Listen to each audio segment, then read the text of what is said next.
ঘুষ দিয়ে চাকরি পেয়েছি না আগের কথা এরকম আগেও মেরেছে, এরকম আগেও আমায় মেরেছে। সোশ্যাল মিডিয়ার মতো আছে না, আস্তে আস্তে ডব্লিউডব্লিউতে রূপান্তরিত হচ্ছে। দাদা আমাদের শুরু করেছিল ফ্যামিলি ব্লগিং নিয়ে, এখন দেখি ফ্যামিলি বক্সিং চলছে। ফ্যামিলি নিয়ে ঝগড়ায় ব্যস্ত হয়েছি বলে কি হয়েছে, কোশ্চেনটা কি ভুলে গেছি? এটা নিয়ে বিশ্লেষণ করা আমাদেরই কাজ। তাই আমি তোমাদেরকে কিছু বলতে চাই। হ্যাঁ বলো। বালেতে গুমড়ু বাঁধা বর্ষাকালে দোষ। তোমাদের যেই প্রবলেমটা আমায় নিয়ে আমায় বলে দিতে। দাদা এরকম কান্নাকান্নি করো না, আর ভেঙে পড়ো না। আমরা তোমায় নিয়ে সারা বছর রোস্ট করলেও অসময় তোমার পাশেই আমরা থাকবো। আমাদের কন্টেন্টকে টিকে রাখার দায়িত্ব আমাদেরকেও তো নিতে হবে, তাই না? ঠিক বলেছেন। দিদি বটি নিয়ে এসেছিল, সেটা যদি সোশ্যাল মিডিয়াতে যায় বা রোস্টারদের হাতে যায় তাহলে কি? তবে রোস্টারদের হাতে যায় বলে তো কোনো কথা হয় না, অলরেডি চলে এসেছে। না গো, আমরাও সব জানতে পেরেছি। আমিও যেটুকু জেনেছি তোমাদেরকেও সেটুকু জানাই। প্রথমে বলে রাখি, এটা একটা ফ্যামিলিগত সমস্যা, এটা অলরেডি সোশ্যাল মিডিয়ার মধ্যে চলে এসেছে। ভিডিওর মধ্যে হাইলাইট করার মতো একটা জায়গা, ফ্যামিলিগত ঝগড়ার মধ্যে দিদিভাই আমাদের হাতের মধ্যে বটি নিয়ে চলে আসে। কোনো দিদি বটি নিয়ে কোপাতে আসে। দেখো, আমরা ভালো মতোই জানি যে একটা পরিবারে একটা ভাই আর একটা বোন থাকলে ছোটবেলায় তাদের খেলনা নিয়ে সমস্যা হতো, আর বড় হলে সম্পত্তি। এখানে কি হালকা ফুলকা সম্পত্তির ছোঁয়া ছিল? বলেন কি? এরকম সম্পত্তির ব্যাপার নিয়ে কোনো দিদি তার ভাইকে ছোট লোক বা জানোয়ার বলেই থাকে, তো তাদের কোনো ধারণা নেই সোশ্যাল মিডিয়ার মধ্যে এইগুলো এলে তার পরিণতি কি হতে পারে। বাচ্চা থাকো চিরকাল ছিঁড়ে খাও বেড়ার বাল। তোমাদের কুচির পেটি না ভাঙলেও চলবে, তো হালকা ফুলকা মুড়ি নিয়ে বসে পড়ো। আজকে খুব এন্টারটেনমেন্ট হতে চলেছে। নিশ্চয়ই তোমরা টাইটেল আর থাম্বনেল দেখে বুঝতে পারছো ভিডিওটা কি নিয়ে হতে চলেছে। চলো বেশ না আগে ভাট, ভিডিওটা শুরু করা যাক।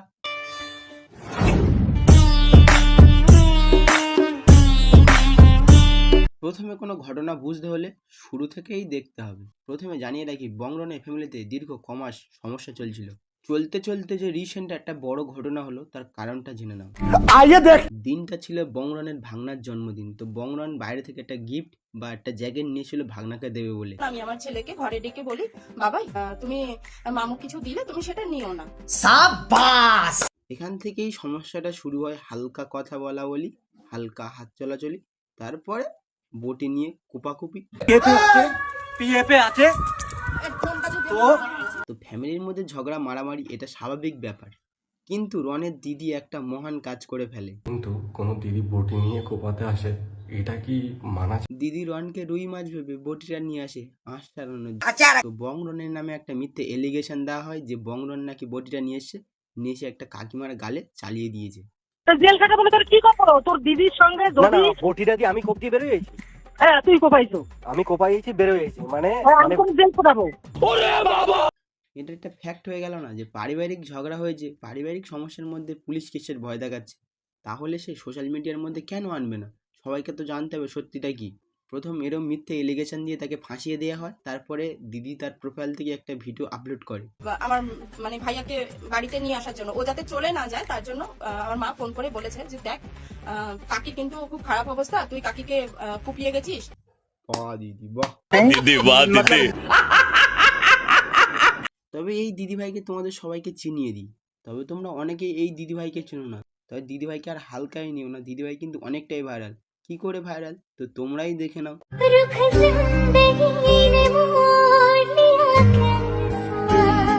লিপসিং করে ভিডিও করে দিদি কিন্তু অনেকটাই ভাইরাল। তবে তোমরা কেউ বলতে যাও না যে বংরন আর প্রীতির সাথে ভিডিও বানিয়ে দিদি ভাইরাল হয়েছে।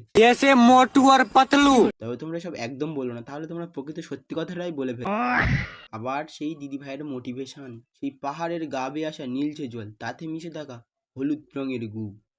নিজে যদি ভালো থাকি তো প্রত্যেকটা মানুষকে আমরা ভালো রাখতে পারবো। কিন্তু সত্যি মা কালীর দিব্যি বলছি, আমি ওকে ওর গায়ে মানে আমরা ভালো করেই জানি তুমি ওর গায়ে হাত তুলতে চাওনি, তাহলে পুলিশ কেস করে দেবে। যে দিদি অলরেডি আমার নামে কেস করে এসেছে। নিজের বাঁচানোর জন্য মানে ওরে এমন কি মারছ দিদি? ওর মার তুই চিনিস? হ্যাঁ, এগুলো কি করেছে? এগুলো কি মার বলে? হালকা গালের মধ্যে মার কাট দিয়ে দাগ ফেলেছে, হালকা গাল চিড়ে গেছে, হালকা ঠোঁট চিড়ে গেছে, আর কান খসে গেছে, এসবই তো হয়েছে। হ্যাঁ, এগুলো কি মার বলে? তোমরা এবার বোঝো যে ঝগড়ার মধ্যে রনের দিদি বটিটা কেন নিয়ে আসে। এক, ছেলেদের ধনে আর মেয়েদের ফোনে কেউ যদি না বলে হাত দেয় তো মাথায় রাগ চড়ে যায়। আমার ফোনটা তুলে দেখি আমার ফোনটার এই অবস্থা। কিন্তু এখানে একটা পয়েন্ট আছে, যে ফোনটাও কিনে দিয়েছিল রন। ও আমাকে ফোন কিনে দিয়েছে। হ্যাঁ দিয়েছে তো কি?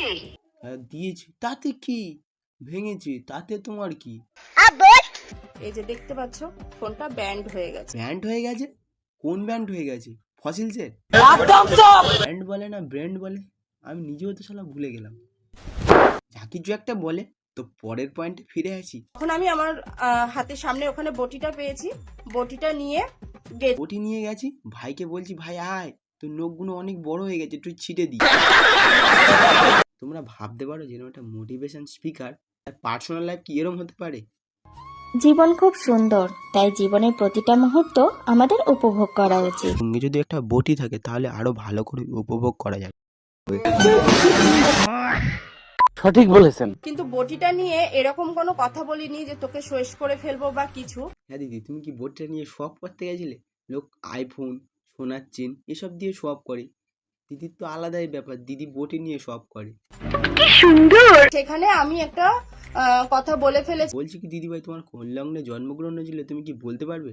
ফেলেছিলাম বলে কি কোনো লগ্ন হয়? জানি না। কারণ তুমি হাতের মধ্যে বটি তুলে ফেলো, মুখের মধ্যে আঁচড় দিয়ে ফেলো, ভাইয়ের সাথে সম্পত্তি নিয়ে ঝগড়া করে ফেলো।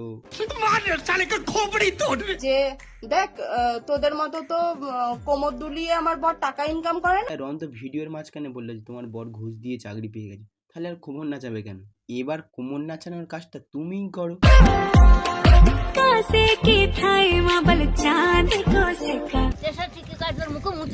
দেখো দিদি, একটা সত্যি কথা বলছি, কিছু মনে করো না। রহন আর প্রীতি যদি তোমার মাথা থেকে হাতটা সরিয়ে নেয় না, তাহলে তোমার ওই বালের নাচন কেউ আর দেখতে আসবে না। যেই পর্যন্ত ফলোয়ার গেইন করেছো ওই পর্যন্তই থাকবে, তারপরে আর ফলোয়ার বাড়বে না।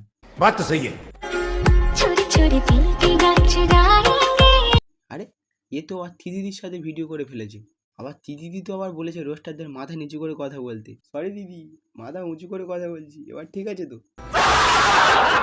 কত টাকা ঘুষ দিয়ে চাকরি পায় না? আমার বর ঘুষ দিয়ে চাকরি পাইছে, অনেকেই পায়, তো কি হয়েছে? কিছু হয়নি দিদি, ঘুষ দিয়ে চাকরি পাওয়াটা অপরাধ। বাইরে অধিক শিক্ষিত ছেলেরা ঘুরে বেড়াচ্ছে, আর তোমার বর ওদিকে তোমায় নিয়ে ফোন নাচাচ্ছে। একদম বাম্পার মারছেন এবার। ভিডিওটা আজকে এই পর্যন্ত। ভিডিও যদি ভালো লাগে লাইক, কমেন্ট ও শেয়ার করতে ভুলবেন না। আর তুমি যদি আমার চ্যানেল নতুন হয়ে থাকো, চ্যানেলটা সাবস্ক্রাইব করে দিই, পাশে থাকা বেল আইকনটি ক্লিক করে দাও, যাতে আমি ভিডিও ছাড়ার সঙ্গে সঙ্গে তোমাকে এই নোটিফিকেশন চলে যায়। টাটা, পরে একটা ঝাঁকানাকা ভিডিও নিয়ে তোমার সাথে দেখা হচ্ছে। ऐसा ना करो कि दिल जुड़ ना पाए वापस, तेरे बातों से बिखर जाऊं। हाँ